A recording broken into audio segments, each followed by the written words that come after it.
साई आपको तो कुछ ज्यादा ही पसंद आ गई है अपनी छोटी बहू।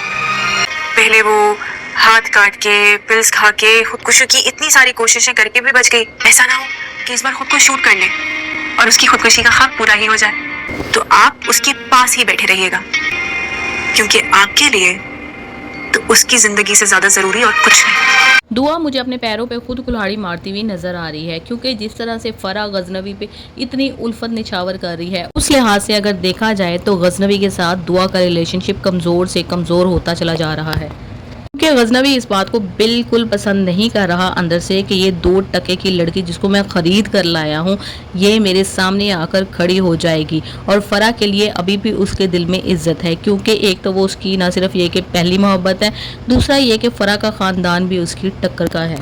अब फरा इसी तरीके से गजनवी के साथ मिलकर दुआ को जलाती रहेगी और दुआ लड़ाइयाँ डालती रहेगी घर में, और जल्द ही गजनवी की शादी आप देखेंगे फरा के साथ हो जाएगी और दुआ को दोबारा से मुंह की खानी पड़ेगी, बल्कि सरफराज भी अपना बदला इससे लेगा और गजनवी से झूठी सच्ची बातें लगाएगा और उसके दिल में दुआ के लिए मजीद नफरत पैदा हो जाएगी और दूरियां इनकी बढ़ती चली जाएंगी।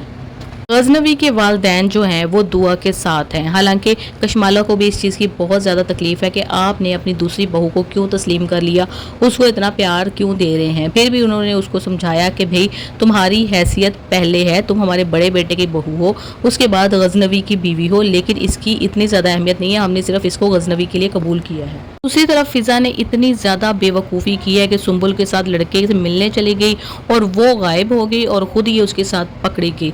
इस कदर बेवकूफ़ी की तवक्को मुझे बिल्कुल फिजा से नहीं थी। इसको बहुत अच्छे तरीके से पता था कि इसकी सास और शौहर किस कदर घटिया जहन के लोग हैं और सिर्फ एक फ़ोन कॉल करने पे उन्होंने इसके बारे में कैसी कैसी बातें बनाई थी, लेकिन इसको फिर भी ज़रा भी सोच ना आई कि मैं किस फैमिली से ताल्लुक़ रखती हूँ और मेरी कितनी ज़्यादा बदनामी हो जाएगी। सुंबुल को तो उसने बिल्कुल ही बीच में से कहानी से निकाल दिया और खुद फंस गई। ये तो वही बात हुई कि आ बैल मुझे मार, क्योंकि जिस तरीके से ये उस घर में रह रही है मैं इसको बहुत समझदार समझती थी कि ये कोई ऐसी हरकत नहीं करेगी, लेकिन इसने ज़रा भी नहीं सोचा। ये तीनों बहनें मुझे लगता है कि ऐसी हैं ना। दुआ ने भागने से पहले ज़रा भी सोचा, चलो उसकी तो ज़िंदगी में एक ट्विस्ट अच्छा आ गया जो उसको भी तबाह करी, लेकिन इसने भी सुंबुल के साथ जाने से पहले ना सोचा।